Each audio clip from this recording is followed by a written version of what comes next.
You're listening to the Spark Radio Network, Internet radio like you've never heard before. Innovation, creativity, and imagination are all said to begin with a spark. So fasten your seatbelt and take the ride of your life and listen for the spark. You are listening to KLRN Radio, where liberty and reason still reign. Most writers and radio show hosts know that to connect with your fans, you need to do more than just write books or record the latest podcasts. There are many different elements that go into forming an online platform, but there are also many hidden traps. To make matters worse, solid advice on how to survive the muddy waters is scarce. In the book Hidden Traps, I talk about some of the important issues of working with an online platform, highlighting traps that could put your physical or internet security at risk or be harmful to your reputation. Are your social media posts just links with a few disjointed words, making you look like someone who can't complete a sentence? Did your new website cost you more than you anticipated? Are you leaking your personal contact details across the web without even knowing it? Then you need Hidden Traps. Hidden Traps is now available in paperback and ebook from a variety of retailers, including Amazon, Barnes & Noble, and Kobo. Visit blackwolfpublications.com for more details. If you're 85 or younger, would you like peace of mind and comfort for your family? We're Final Expense Direct with an urgent message for you. The average funeral today costs over $8,000, but the most you'll get from government benefits is $255.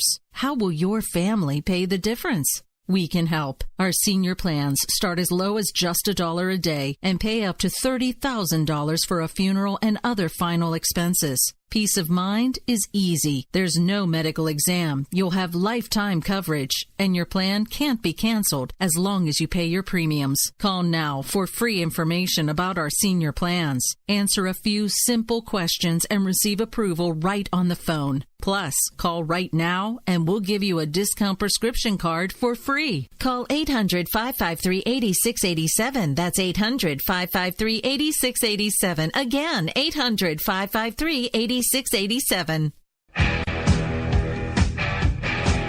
KLRN Radio has advertising rates available. We have rates to fit almost any budget. Contact us at advertising@klrnradio.com.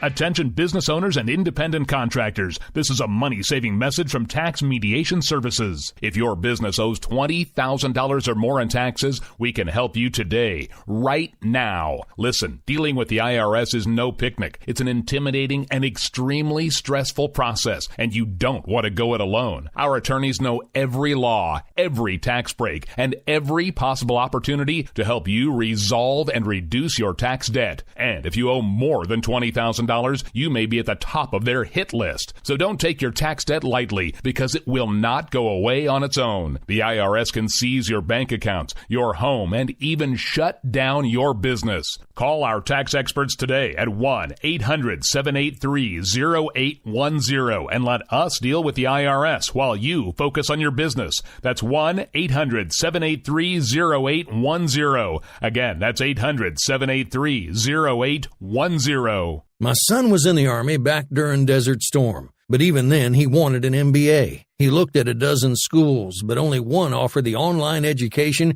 and flexibility he needed while he was in a tent in Iraq. Grantham University. Turns out that Grantham's been delivering affordable, relevant college and advanced degrees for over 65 years. Heck, if they can deliver a quality education to a soldier in a tent overseas, think about the flexibility Grantham can offer you so you can earn your degree too. It doesn't matter how complicated or full your life is. If getting a degree is on your bucket list, you'll want to do what my son did. You'll want to call Grantham. Find out how easy it is to get started on your education so you can check that college degree off your bucket list. Call Grantham right now. 800-910-1370. That's 800-910-1370. Flexible, affordable, relevant. Call 800-910-1370. Sometimes Sometimes riders feel lost, unsure why a passage may not be working. It takes another set of eyes to help us nurture our writing into full maturity. At Black Wolf Editorial Services, we strive to enable writers to develop and grow, offering manuscript critiques and line edits through a mentoring editorial style. We also offer assistance on generating a writer's bio for your websites. Black Wolf Editorial Services, nurturing your writing into maturity. For a full list of services, visit blackwolfeditorial.com.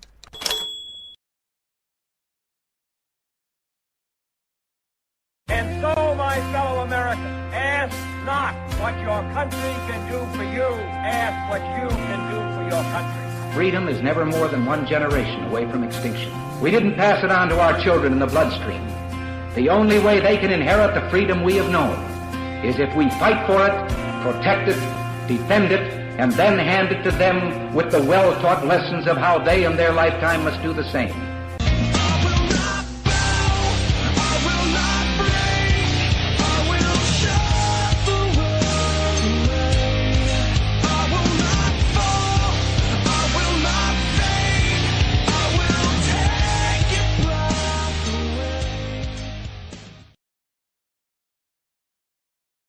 All right, folks, good evening. I am Rick Robinson. We are one half of the crew of the Gin, or I am one half of the crew of the Gin and Rick Show. Sorry, I'm actually trying to do radio on allergy medication, which I'm not talking like, it's bad enough that not only am I taking Claritin, I actually gave up and took a Benadryl earlier. So if I seem loopy, now you know why. But anyway, I am one half of the crew, Mr. Rick Robinson. She's the other half, Miss Jen Homestead. And for the record, because we got a late start, because I blamed it on the computer, but I think it was the Benadryl. I couldn't get Skype to work. So anyway, we're doing one show tonight together, and then I'll do probably my America Off the Rails show tomorrow night, hopefully when I'm not on Benadryl, because I just found out Dan's on call for tomorrow anyway, so there wasn't going to be a live Robinson and Wright, so I'm like, hey, that means I could kind of do one show tonight, maybe get to bed a little bit early, and then just do one at the regular time tomorrow.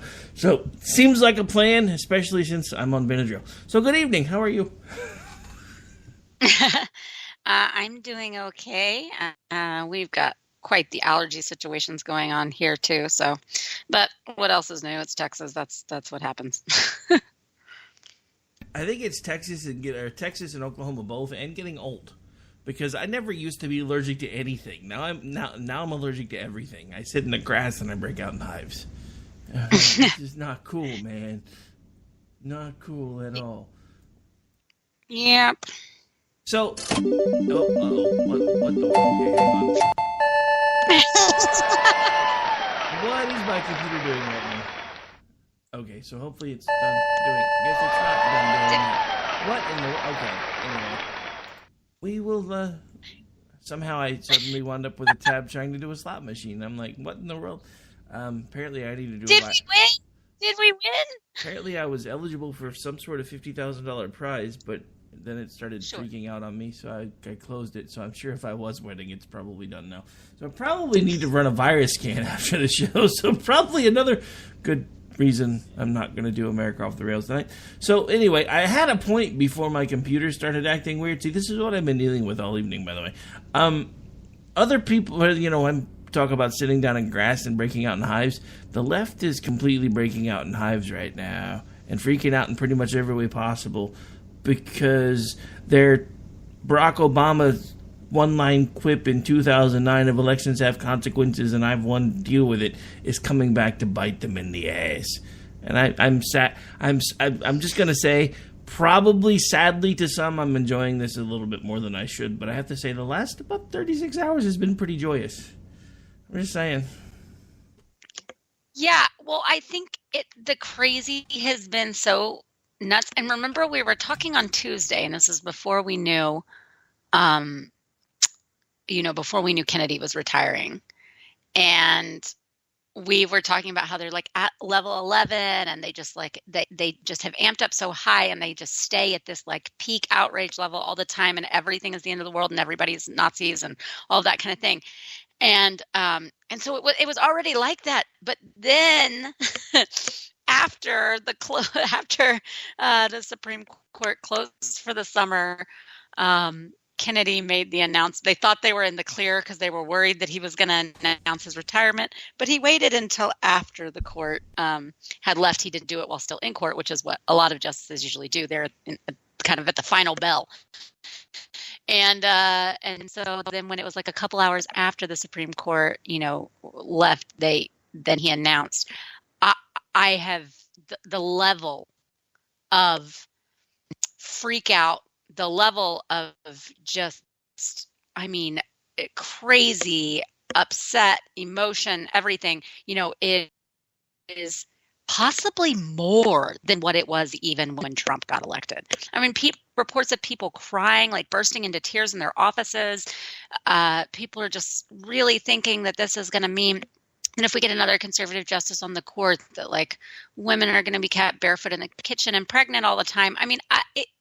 But what I'm saying is that they were already insane, and they were already way above anything else, and now they blew the lid off even more. And I didn't know they could possibly get that much crazier, but they did. Yeah, we were already at level 11 billion. I didn't think they could go any further. I really didn't. But somehow they found it. Like Tuesday night, right before, or no, it was Monday night, before I was supposed to do my show. One of the reasons I didn't do my show is because I found a picture on the internet. It's a bad thing about having to do research before you do radio. And it ruined my entire night because it was pictures of a bunch of women sitting around in a room somehow managing to scream at Trump through their vaginas. Yeah, so I saw that too, and I had tweeted it out and everything also. But then a few people said that it's actually a picture from some weird thing in Argentina or something, I think, from several years ago that someone reused as a Trump thing. But I said, it kind of doesn't matter, though. The fact that these women, I don't care what these women were doing it over, the fact that they were standing there with their dresses lifted up and screaming and letting their vaginas scream is, I don't care what the reason was. That is just absolutely insane. So I don't have the equipment to understand this, so I have a question. Have you ever been able to make your vagina scream? No. I'm just asking. Up until about 72 hours ago, I wouldn't have thought that was humanly possible. I'm just saying. I didn't know that. Yeah, I didn't know they could do that. I don't think they do. So maybe if your vagina is screaming, you should probably see a doctor ASAP. Well, I know the big story is now that was a fake picture, and that was actually one of the reasons that I wanted to bring it up. But also, the other update is, even if it wasn't a fake picture, their vaginas aren't screaming anymore; they're weeping in terror. Just saying.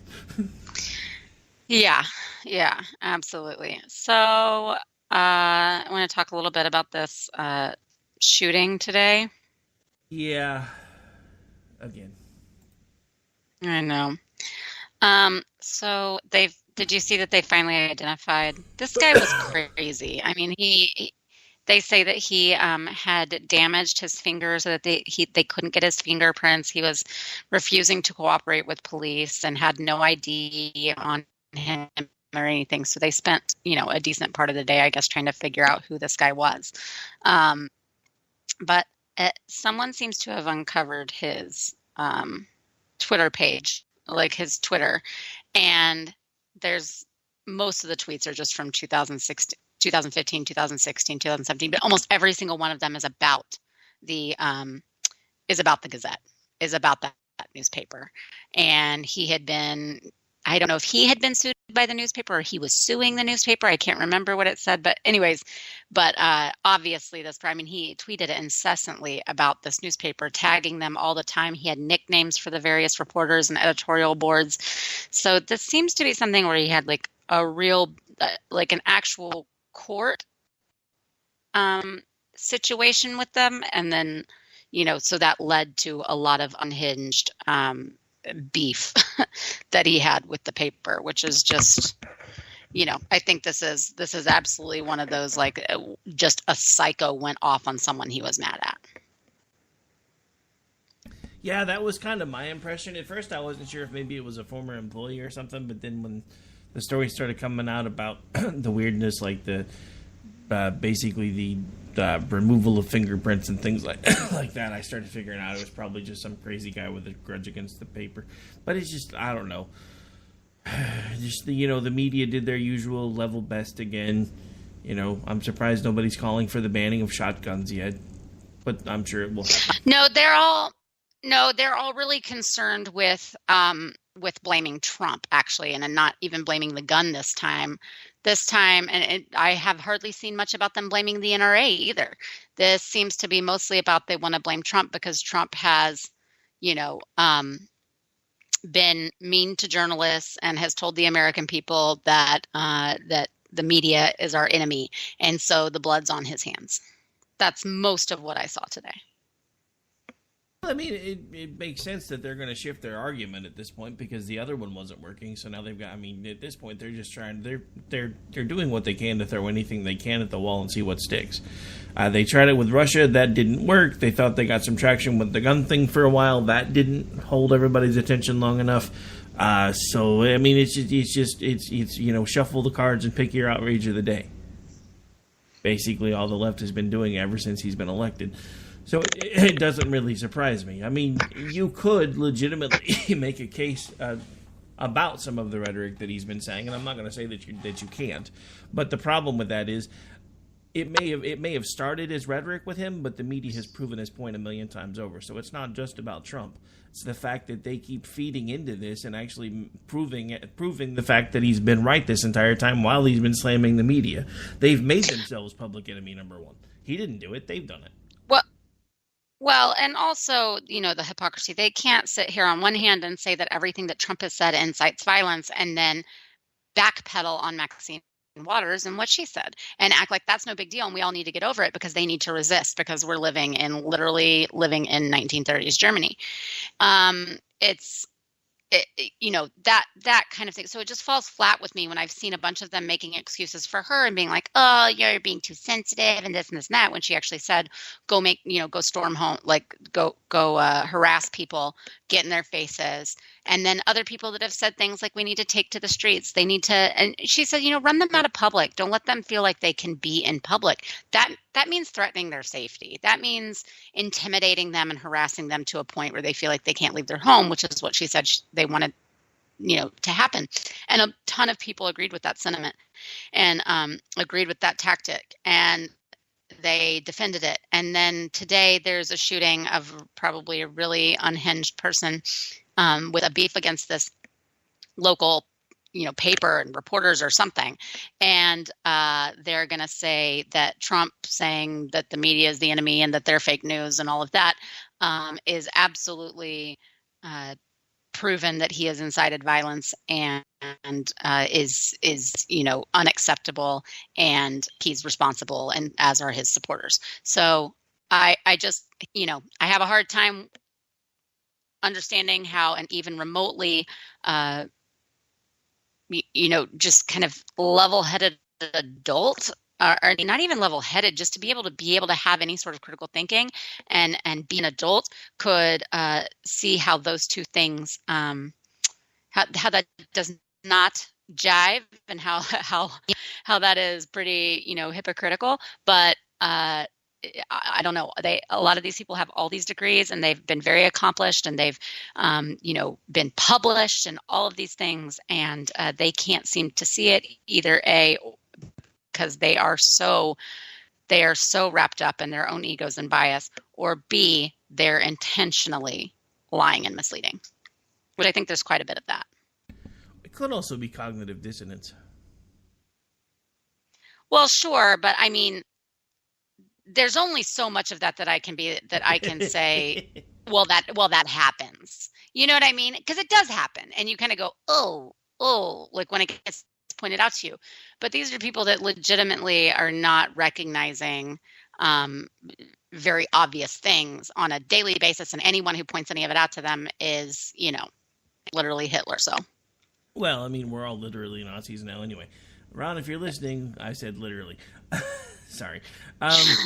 But, the thing about it is, and that's why I'm trying to be at least somewhat consistent with it, because if I can sit here and I can say that, Maxine Waters talking about, surrounding people and making noise and pushing back against them incites violence, then I can honestly say that some of what Trump may be saying to a select few may be considered inciting violence, because I can't call one without calling the other the same. Is it on the same level? No, because he's not saying, hey, you should go punch this reporter in the face. He's telling people, look, you don't understand what's been going on with the media now for a very long time. And I think the reason that most of the media gets ticked off when he does this is because they've known for a very long time that it's all clickbait now. They know this. I don't care who you work with. It's all about the clickbait. It's how much attention can you get. You see it blatantly every single day.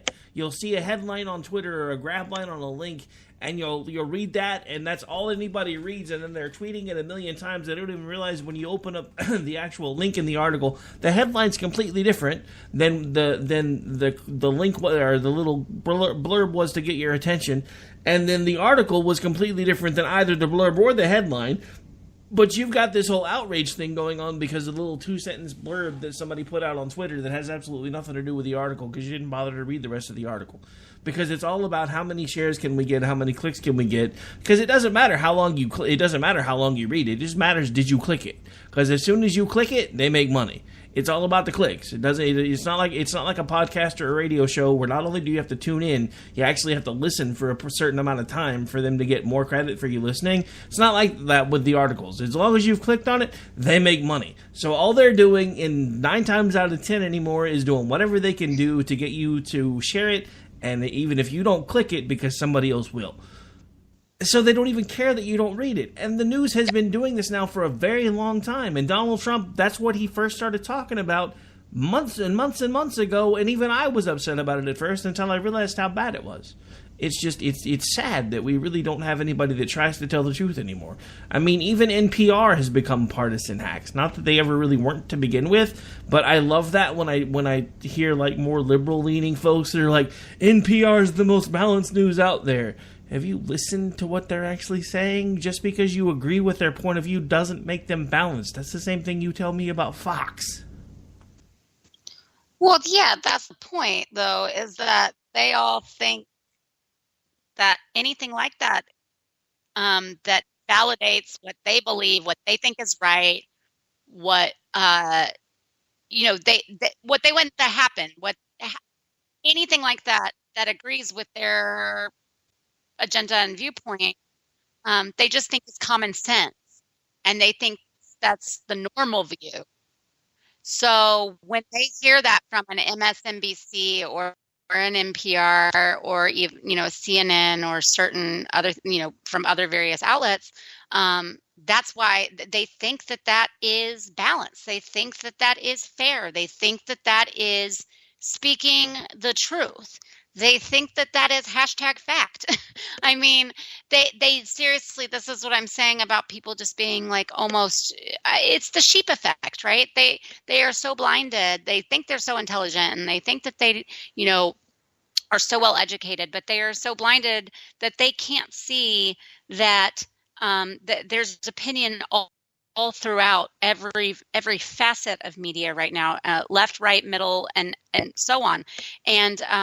And their particular favored outlets are not immune to that. And it's not just big bad Fox News, and it's not just Red State, all of that. But they just dismiss it. They absolutely dismiss it out of hand because, like I said, they consider their viewpoints to be common and to be true. Yeah, I mean, and it kind of goes, and the reason I brought that up is it kind of goes back to what we were talking about a second ago, because both sides are guilty of this. That's like a lot of people, when they hear what Maxine Waters or Kamala Harris or anybody else says, oh my God, you're inciting violence, and then somebody on the right says something completely stupid and off the wall, they're like, oh, that's fine, he's just kidding, or I agree, so that's awesome. And it just, I'm just over the rhetoric on all sides, and that's one of the reasons why I've just been kind of sitting back most of the last few months and kind of watching what's been happening and trying to call balls and strikes as much as possible, because I'm just over the outrage. I'm over the far right. I'm over the far left. I'm just the guy in the middle trying to see if we can figure out whether or not we're ever going to be able to fix this crap again.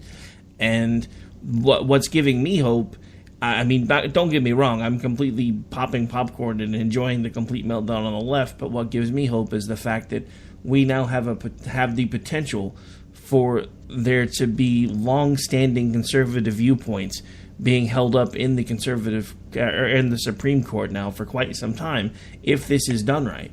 And I'm going to say this to everyone. If you have ever considered yourself a Republican or a conservative, whatever differences you have with Donald Trump, if he puts up a conservative justice, you need to stop the nitpicking and the fighting. This isn't about your morals anymore or I'm going to take the high road and Donald Trump's an asshole. This is about saving the country. Sometimes when you're trying to save the country, you got to fight. We haven't fought in over a decade. We haven't. We've let the left run all over us. We've let them call us whatever names they wanted to call us. We've apologized anytime they've called us whatever names they've wanted to call us. And I'm done with it. I don't like Donald Trump either, but I have to say this. We have been in a war, whether we've realized it or not, and it's been a cultural war now for quite some time. And Donald Trump is a wartime president in the cultural war. I don't like what he says sometimes. I don't like what he does sometimes. But at the end of the day, he's the one kicking ass and taking names, and he's the reason why we are where we are right now. Just saying. Yeah, I just think that this is not one of those things that that has really anything to do with if you support it, that means you support the president. I mean, I think that even if you are like the biggest never Trumper ever, this is the best possible judges list right now. And it's the one that he has made. And I think that it was really smart of his team to do this before he was ever even elected, to release this, short list of 20-something names so that that he would be held accountable once he got in office. And I think that was maybe a compromise made with some of the people that were gung-ho Trump and some of the people that came on board after he won the primary that actually worked with him or worked, worked with the GOP. And that may have been a stipulation, is we're going to get some justices. And if he wins the presidency, we have to know he's not going to pick a wild card just because he's Trump, and so they put out this list that he's choosing from. So he kind of has to be accountable to that. And he was with Gorsuch, and he will be on this. He's already whittled it down now to another 11. It went from 22 to 11, supposedly. And you can't, you can find some minor flaws with a few of these judges if you want to, from a conservative standpoint. For instance, why can't I think of his name now? He's a judge. He's a judge in Kentucky. He's an Indian American.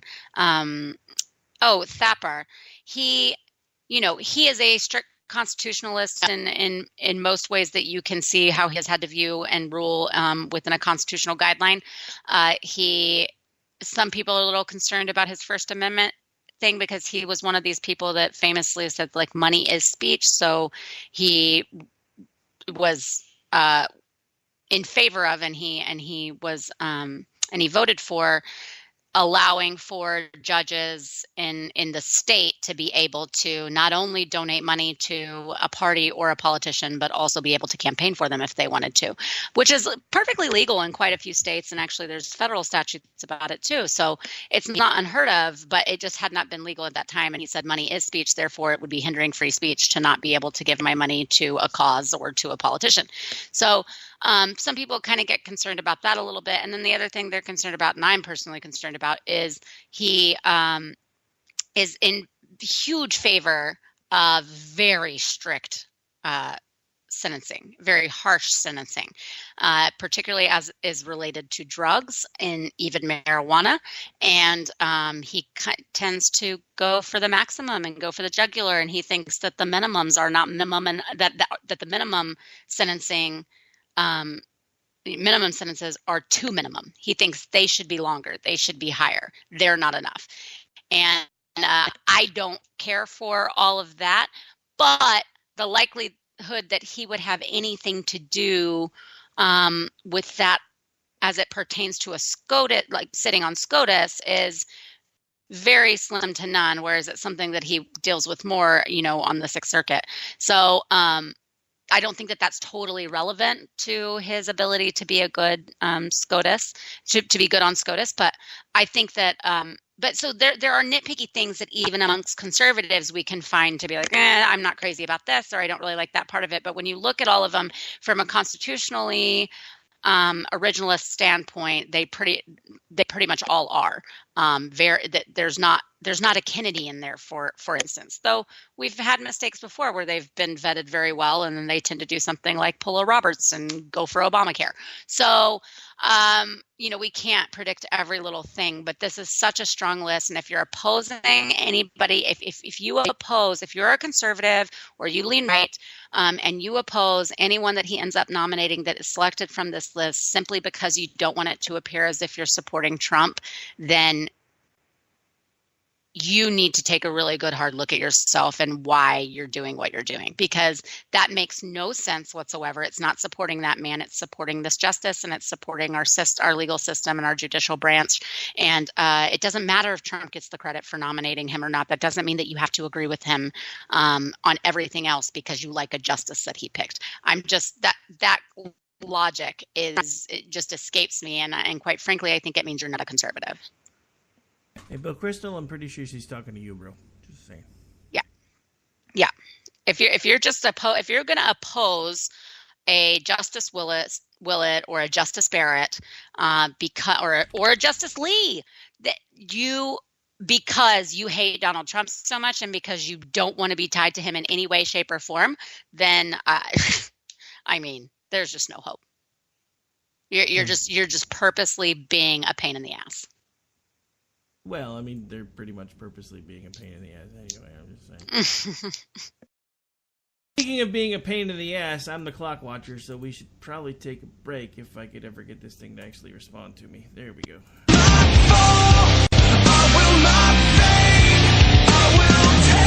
Giggity giggity, giggity goo. Stick around.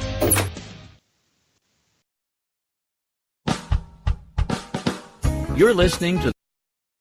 My son was in the Army back during Desert Storm, but even then he wanted an MBA. He looked at a dozen schools, but only one offered the online education and flexibility he needed while he was in a tent in Iraq. Grantham University. Turns out that Grantham's been delivering affordable, relevant college and advanced degrees for over 65 years. Heck, if they can deliver a quality education to a soldier in a tent overseas, think about the flexibility Grantham can offer you so you can earn your degree too. It doesn't matter how complicated or full your life is. If getting a degree is on your bucket list, you'll want to do what my son did. You'll want to call Grantham. Find out how easy it is to get started on your education so you can check that college degree off your bucket list. Call Grantham right now. 800-910-1370. That's 800-910-1370. Flexible, affordable, relevant. Call 800-910-1370. Tired of paying outrageous prices for Viagra? Well, we have great news for you. Now you can finally get Viagra at huge discounts. Healthy Man allows you to save up to $500 on Viagra. Why pay U.S. pharmacy prices of $15 per pill or more when you can get Viagra for less than $3 a pill? Call today and get 40 Viagra pills for only $99. This can cost as much as $600 at your local pharmacy. You can't afford not to call us. If you want Viagra at the lowest prices, never pay $15 a pill pharmacy prices again. Get Viagra for less than $3 a pill. Call 1-800-516-7602 today and save up to $500 and get 40 pills for just $99. Healthy Man is fast, easy, and affordable. Operators are waiting at 1-800-516-7602 to take your call right now. Call 1-800-516-7602. That's 1-800-516-7602. Again, 1-800-516-7602. Attention business owners and independent contractors. This is a money-saving message from Tax Mediation Services. If your business owes $20,000 or more in taxes, we can help you today, right now. Listen, dealing with the IRS is no picnic. It's an intimidating and extremely stressful process, and you don't want to go it alone. Our attorneys know every law, every tax break, and every possible opportunity to help you resolve and reduce your tax debt. And if you owe more than $20,000, $20,000, you may be at the top of their hit list. So don't take your tax debt lightly, because it will not go away on its own. The IRS can seize your bank accounts, your home, and even shut down your business. Call our tax experts today at 1-800-783-0810 and let us deal with the IRS while you focus on your business. That's 1-800-783-0810. Again, that's 800-783-0810.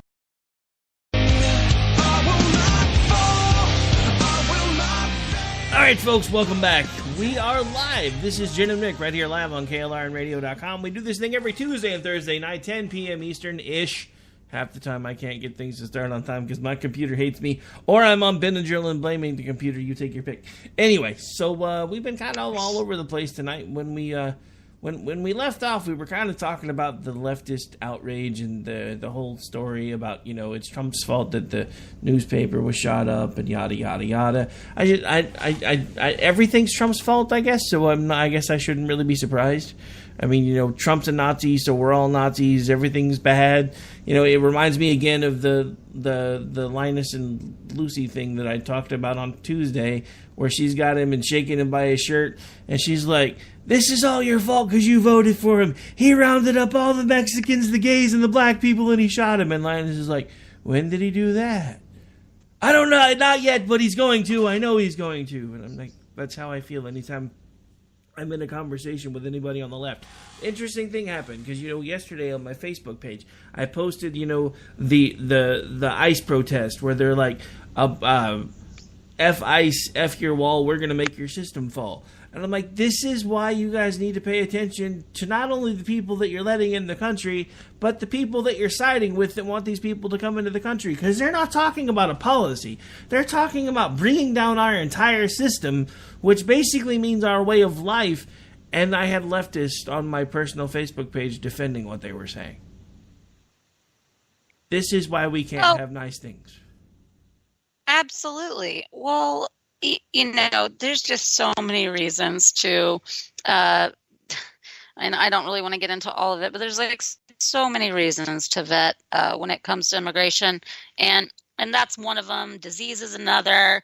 I mean, there's just a lot of reasons, and to act like that is absolutely ridiculous. Those are the type of people that I want to be like, how do you even function in everyday life if you think that this is unfair and across, and, you know, and crosses some sort of line? I don't understand how everything's become racist, because now our immigration policy is racist. It doesn't have anything to do with race. It has to do with, did you come across the border illegally? If you answer the question yes, then you need to go the hell back home. And if you don't, then we're going to put you somewhere where we can detain you long enough to find out, 1, while you're here, 2, do you plan on causing us any harm, 3, if you're requesting asylum, because everybody's been trained to request asylum, then we're going to make sure you actually have a legitimate reason to be requesting asylum. I don't understand what about this is so hard. Well, it's not, and that's why they're having to use all of the emotion-based ploys, which they have for a long time, and there are periods of time that there is a right. You know, it is understandable to be frustrated with certain things that are going on, and I think the way that this kind of got overloaded all of a sudden at the border was one of those times where it's understandable that people are going to be frustrated, but and upset about parts of it. But I don't. But this is something that they are just latching onto right now. It's to add to their agenda, to add to what they're trying to, the narrative that they're trying to push.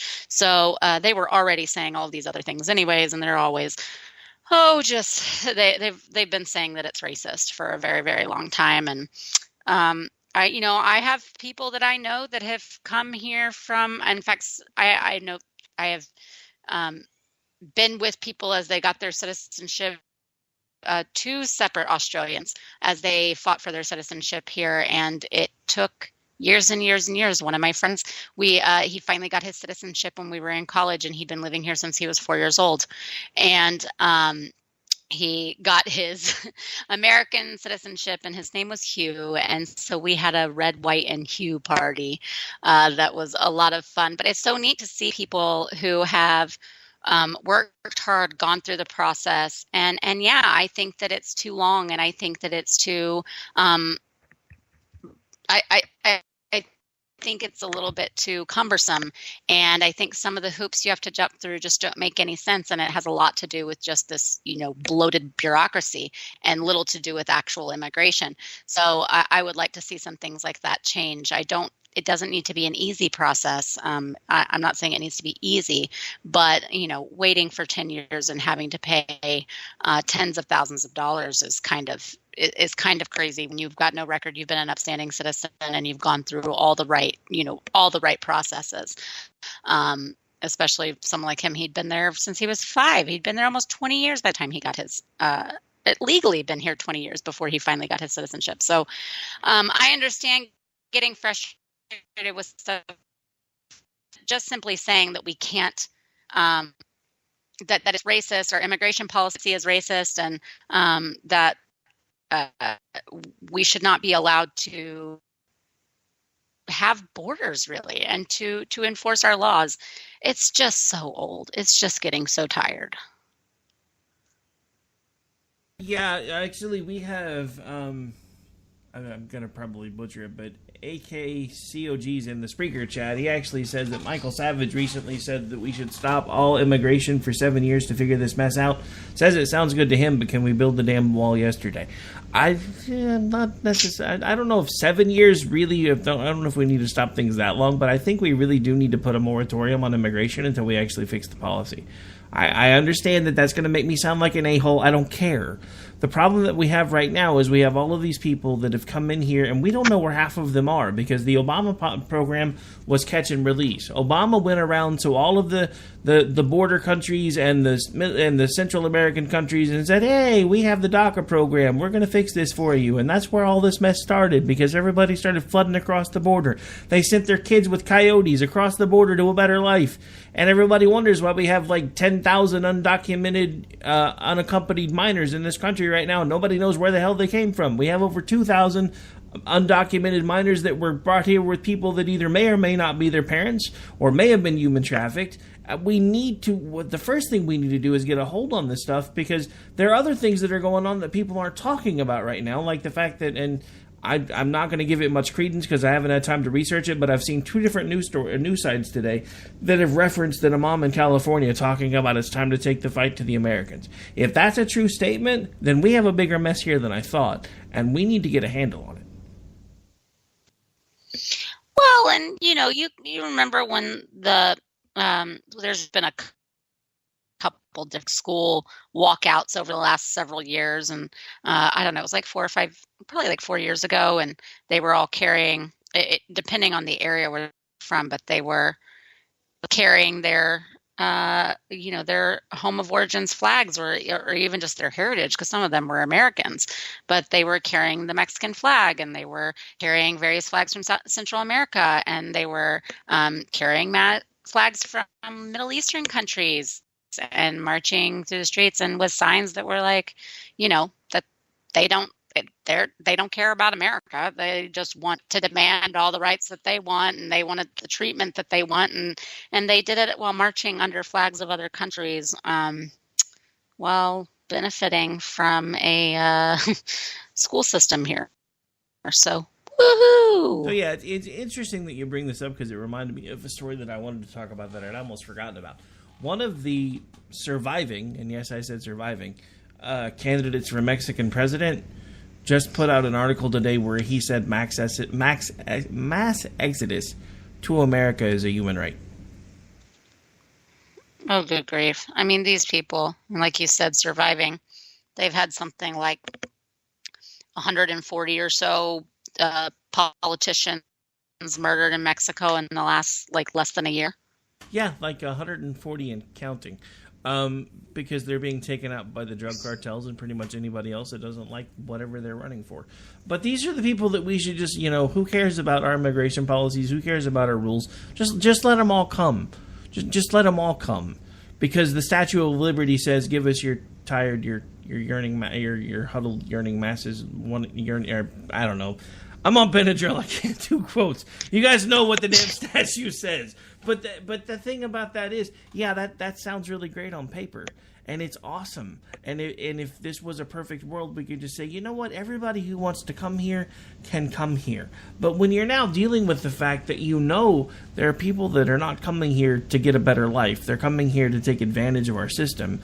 They're coming here because they're criminals fleeing another country's justice system. They're coming here because they want to be able to traffic in human beings, which is, let's just call it what it is. You're talking about slavery. Slavery is illegal in this country, yet we still have human trafficking going on.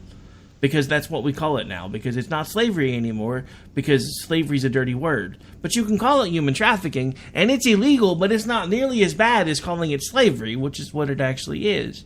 But so let's be real when we're talking about these things. We're not saying these things because we don't want the people that want to come to America to find a better life to be able to come here. I've been doing this now for over 10 years. That entire 10-year time, I have been screaming for us to find ways to use technology to make immigration to this country more fluid, to make it easier for us to detain people that don't need to come here. We have the ability now to find information on pretty much anyone. I used to be a private investigator in the beginning of the information age, and I could find pretty much anything on anybody if I wanted to. It's much easier now. We don't have any excuses to not use technology to make things better and faster and easier, except for the fact that nobody wants it better, faster, and easier, because it is an arguing point for both sides. Neither side wants it fixed. If you don't believe me, then I want you to remember several months ago when Donald Trump brought everybody to the table and said, we are going to fix immigration. And he did a 3-hour meeting, cameras there and all. We legitimately got to see how the sausage is made. We were watching how this works. This 75, 76-year-old man who everybody says has Alzheimer's and can't carry a conversation for longer than 30 seconds was in a room full of politicians that were on his side of the aisle and the other side of the aisle for 3 hours trying to hammer something out, saying, we are going to fix this. We are going to work together. We're going to find a way to make sure that at the end of the day, there's a compromise that everybody can live with so that we can fix our immigration system. Everybody walked away from the table. You know why? Because it's an election year. Because they don't no, of course. I said, what would they campaign on? Also, I would like to point out that back when we, received the Statue of Liberty and put it up, and even back in the time of the founders, we're talking about a very different country and a very different world. And we didn't have an actual immigration policy to speak of at that time. It was not deemed exactly necessary then. They knew that it would probably come to a point where it would be, but there wasn't really much then that matters. So when people try to, kind of use that or use things from the 17 and 1800s about it, I don't dismiss it as not being something worthwhile and to consider, but I do say, yes, but we didn't even have an immigration policy at that point, and we really were kind of one come all, and we developed one out of necessity. So we learned from experience. The world changed, the country grew, and we learned that was something that was necessary now. And they want to pretend like it's exactly the same, and it's not. It's not even close to the same. And also, why would you dismiss what we something that we saw as a corrective and preventative measure from getting into a mess was putting immigration laws on the books.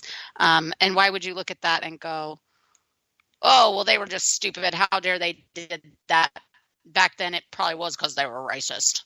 Instead of going, no, they learned some really hard lessons, and it took a long time to develop, and it was put together pretty well, and without near as many restrictions and and harsh rules as almost any other country on the planet. Quit acting like it is. Yeah, that's the thing they don't talk about. We still have some of the most lax immigration policies on the planet. Yeah, we absolutely do. I mean, that's like, if you don't believe me, look at Canada's immigration policy.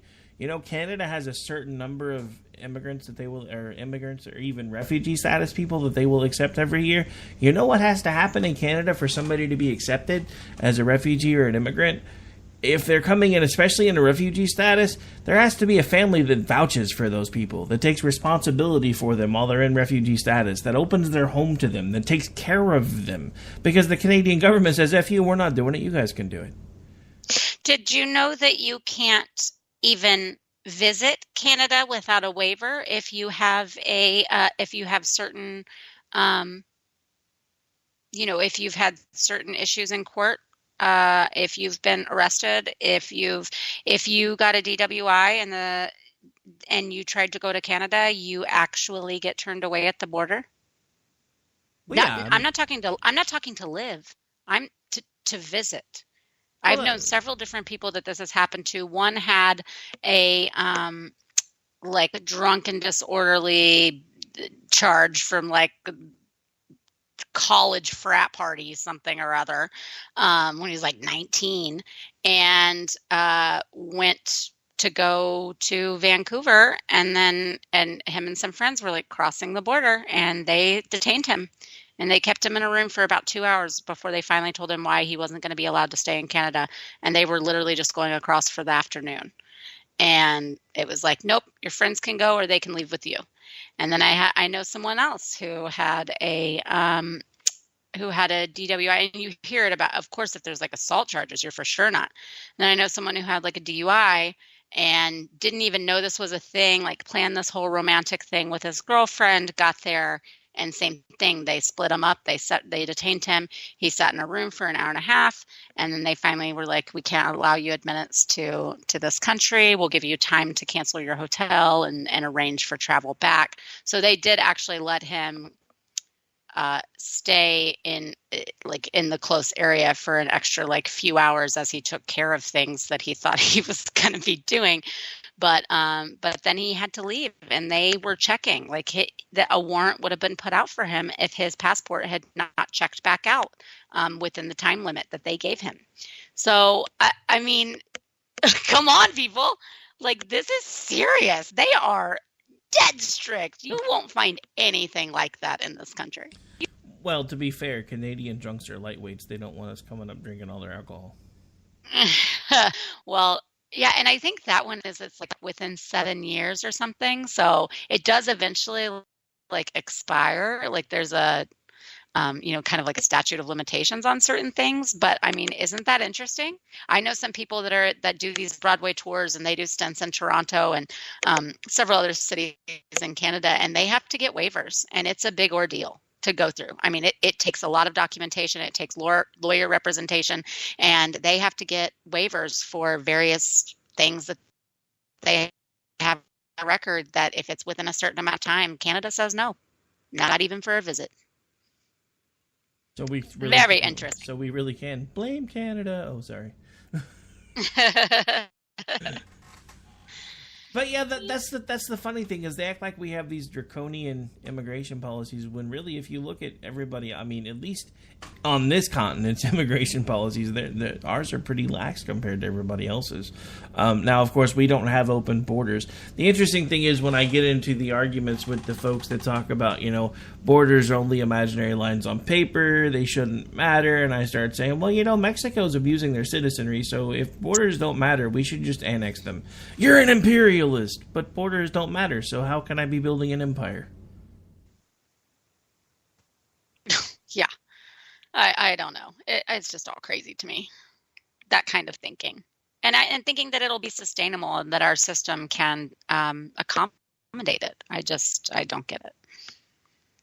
So, actually, I just missed this. Al was recanting one of his trips to Canada in the 90s back when he had long hair. He's got long hair and the beard, hippie rocker thing. So, I had my car ransacked in Canada because I had long hair and a beard back in the 90s. Mm-hmm. He's like, I'm an hour and 20 minutes from the border. I used to go there all the time. Not anymore. Not since then. I mean, but everybody freak out over a travel ban from problematic areas. I mean, we're talking about like Canada has a travel ban on anyone who is like, if you have a reckless driving charge, for going 100 miles an hour down a straight road, thinking you're going to get by and just do a little fun time for a drive, and a sheriff catches you, you might not be allowed. Like, their travel ban is on people that make normal human mistakes, and we're not talking about murder. We're talking about very, small things and small convictions, and you are literally banned from travel in Canada. But how dare we have a Muslim travel ban, which is not Muslim, because, by the way, if that was the purpose, was to ban Muslims, and the 3 most populated by Muslim countries are not on that list. If that was the point, then India would be on the list. You know what I mean? It's just absolutely ridiculous. But hey, just scream Trump. But India is like Muslim light. No, I'm just playing. So Al, I think we're onto something here. You got profiled because of your long hair and your hippie status. You should file a complaint with the magistrate up there and take them to court. Because I'm pretty sure hippies are protected class. Yeah, if they weren't then, they at least are now, right? As a Michigan resident, I can get an enhanced license now that allows me to cross back and forth. Nice. I did not know that. So are you saying? Yeah, I knew that there are some provisions for people in border states for sure. So are you saying that Canada now has a provision where you can kind of, almost be like faux Canadian or something? You're like, oh, you're from Michigan, you're fine. What are you talking about, eh? He's like, he's listening along. So his response was, "LOL, right-wing hippies are still taboo." Oh. Sorry, you actually literally choked me up there. I'm pretty sure right-wing hippie is a contradiction in terms, but that pretty much does suit you, Al. So we have about 4 minutes left. Where you want to go on the way out the door?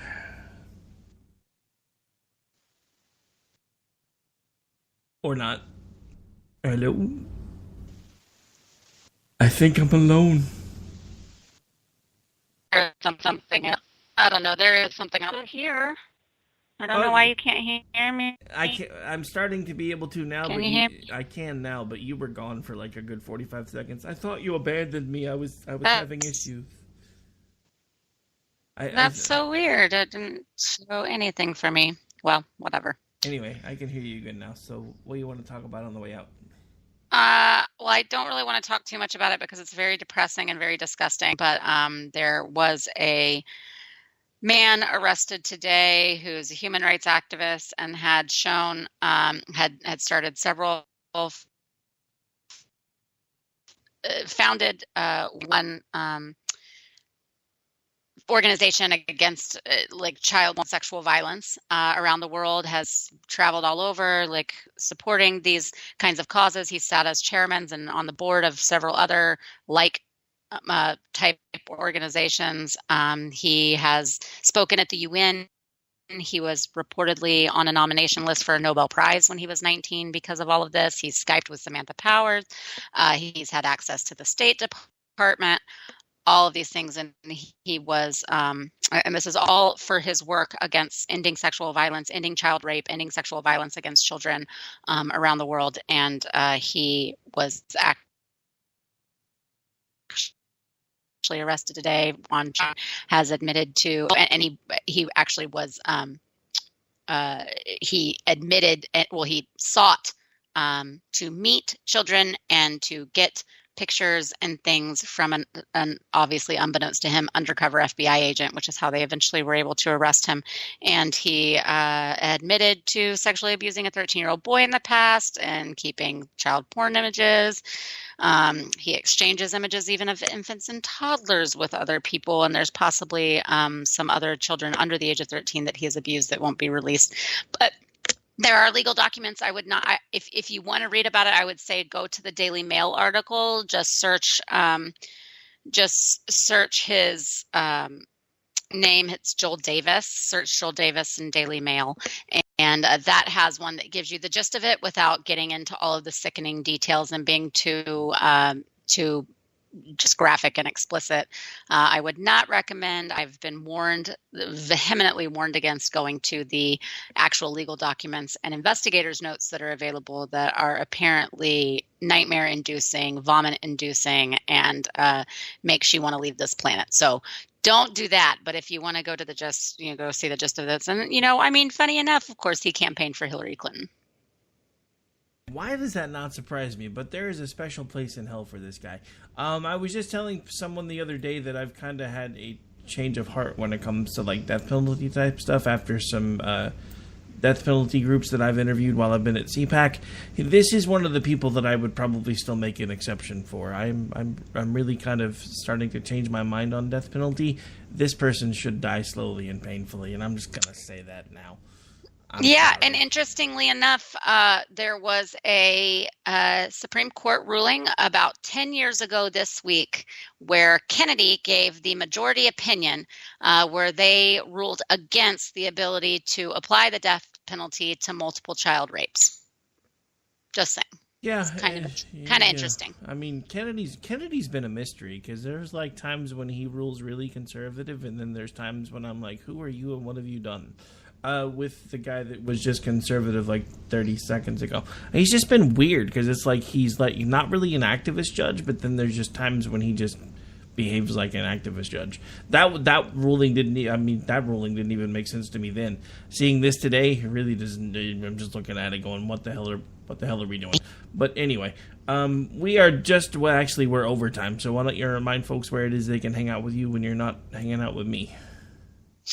Yes, you can find me on Twitter at J Homestead, Facebook JR Homestead, and as always, check out misfitspolitics.com and follow us on Twitter at misfitspolitics. All right, that's going to do it for tonight, folks. Because of a change in schedule, because my co-host for tomorrow night is on call, we're moving the America Off the Rails show to tomorrow night because I'm about to go load up on some Benadryl and try to get some sleep, so hopefully these allergies will stop kicking my butt, because when Claritin stops working, it's time to take something else. But I will see you guys tomorrow night. We're going to call it a night. Really wish we were ending on a more positive note, but anyway, I'll see you guys tomorrow night. Take care. God bless. Just remember, whatever else happens, tomorrow's Friday. Woohoo!